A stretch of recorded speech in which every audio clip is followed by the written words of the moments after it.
at which point I realized something very unnerving about my situation. I wasn't alone. Oh no! Fear is a weird emotion, right? It's kind of like anger. It's primal and it's automatic and it just happens whether you like it or not. You can prepare for things to help you resist the negative impacts of fear, like running away from a fight, or soldiers when their life's in danger. They can't just turn tail and run, they have to fight. Or if you are in a position that you have to go up somewhere high and you have a fear of heights, those are things that can be overcome. Kind of like controlling anger. Happiness is just, it's automatic and it's primal too, but it's a little bit easier to control that emotion. Like, just because you're happy, you don't have to boisterously laugh out loud and celebrate. Most people can be quiet and content when they're feeling that emotion. But fear, if you're truly scared, you react almost 100% of the time. I've been reacting to a strange feeling that I've been getting lately. And this is a personal experience of mine that's ongoing that I talk to my wife about, and I don't quite know how to understand it. So I think it stems from a long time ago when I was riding in a car with some friends of mine on a road trip. It was really, really cramped. It was one of those small sedans that you can ride in the back of for 3 people, but the middle seat was always very cramped.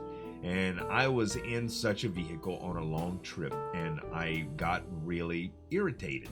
So I said to myself that I was going to ride in the trunk for a little while, that I was going to fall asleep, on the road trip, because I was getting pretty tired.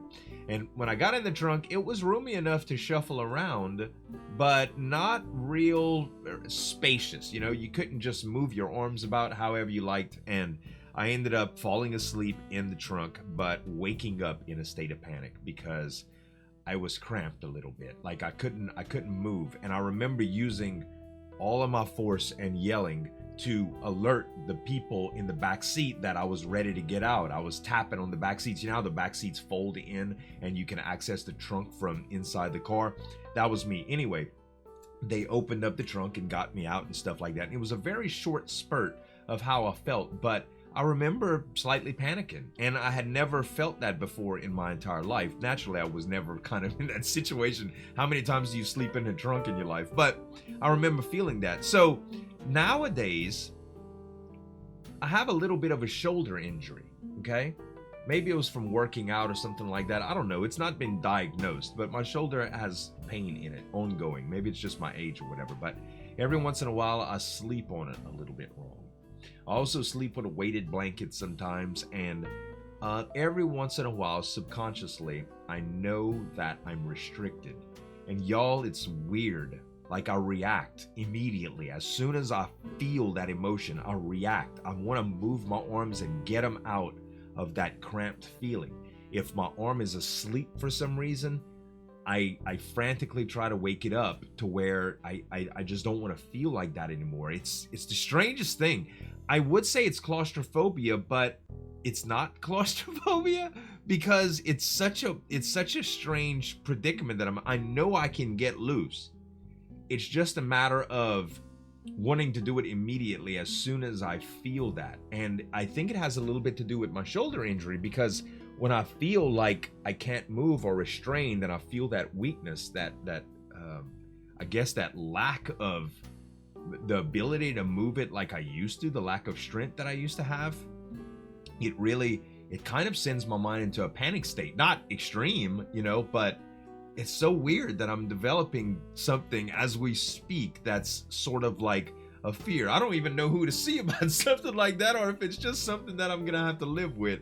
But it's strange. If you have experience like that, anything like that, let me know in the comments. I'd love to hear your opinion on this. So the reason that I'm even talking about this in the first place is because of the animation that we're reacting to by Stranger Stories today. It's about waking up in a coffin. Make sure to head on over to his channel and subscribe. Hit the notification bell too, guys.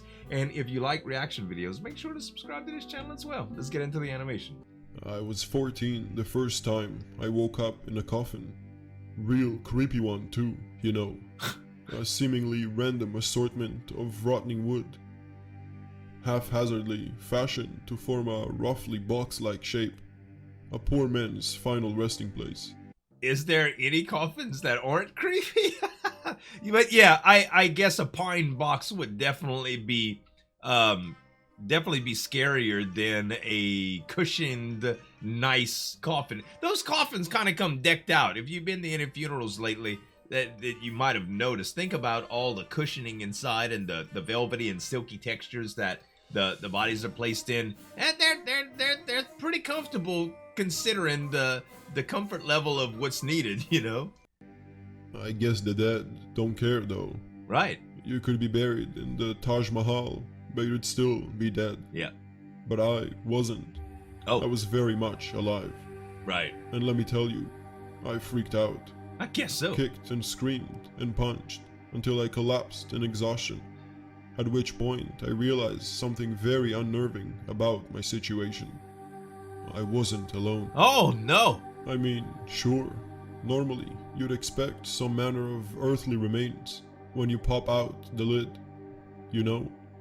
But when you wake up in one, I don't know, that's really not the first place your mind goes. How did that even So happen? I freaked out again.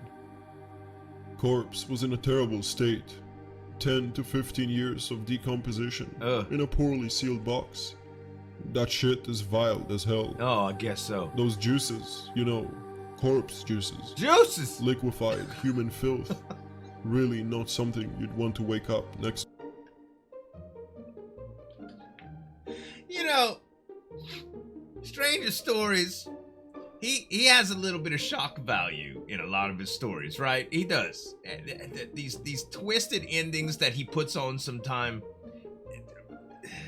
they're enough to just make you, they're just enough to make you react, is what we doing today. But juices, man. Everybody viewing this right now is kind of salivating. Not the salivating that you do from hunger. That's salivating like you get when you're peeling a scab. Yeah, I said it. You said juices, so I could say it. It's that feeling of sickness when you think about it. Oh. You'll never forget your first, though. I was down there with him for hours before I got out. So, and I'll always cherish those moments of pure dread and disgust. Oh. I'd wake up in coffins every other month after that. More often than not, accompanied by a carcass in varying stages of decomposition. How do you... It's strange, you know, what you can get used to. After a while, I started to find it rather cathartic. I'd snuggle up to them and hold them tightly. No! Imagining in my derangement that it was my mother, and that she was alive, and that she loved me. Oh no. Girl, you got issues. When you get out of this one, you need to go talk to somebody. Those juices that we talked, liking those juices is whew, that's a little bit deeper than kink shaming, you know what I mean? I'm not afraid to say that. It's just outright weird. Something is going on with you. Like, the fear of loss is kind of hard to deal with. And we talked about training to get yourself used to fear. This is completely, first of all, it's unacceptable. Who are you snuggling with? Whose family members are you fondling down there? How do you think they'd feel about you chilling with their lost loved ones? I guess we're getting there now, aren't we? It took me a few years to piece it all together.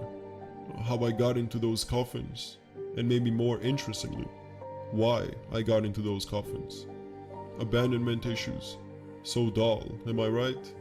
So boring, so mundane. How did you get in? Apparently, I'd sleepwalk to local cemeteries and dig my way down into the cold, awaiting embrace of my next surrogate mother. And then I'd rest and yearn and dream. I barely remember her at all, you know. Just brief moments from that night. Flashing of my father shoveling dirt onto her naked, broken body. Oh no. The look in her eyes as she realized what was happening. Oh no. The sound of her desperate cries. She got buried Heavy alive. stuff. Anyway, after some time, The stiffs just didn't do it for me anymore. They were too removed, too detached. I needed something, I don't know, living. I guess you know that much though. I'll be down here with you for a few hours, sleeping, Oh dreaming, gosh. living, and then I'll leave you alone. It'll take some time before you run out of oxygen. Dang. 5.5 hours maybe. She So you'll kidnapped. have time to reflect, say goodbye. Maybe you'll nod off too, and wake up again. Wake No. up again in a coffin. No. Wouldn't that be nice? No. No. No. No. No. So she really needed to feel that emotion. I guess she was like reliving trauma. So it started out as sleepwalking, and now she just wants to pretty much feel that feeling again, but not with a decomposed corpse, with an actual live person. Oh man. I hope she gets some help. I really do. It just liking juices is unacceptable in society. Such a great story, man. Stranger Stories, y'all, right here. Please go check him out. And another couple videos that I reacted to him with great endings, just like that one here. Thanks so much for watching. As always, this is Zueljin signing off, and we'll see you next time. Break it down.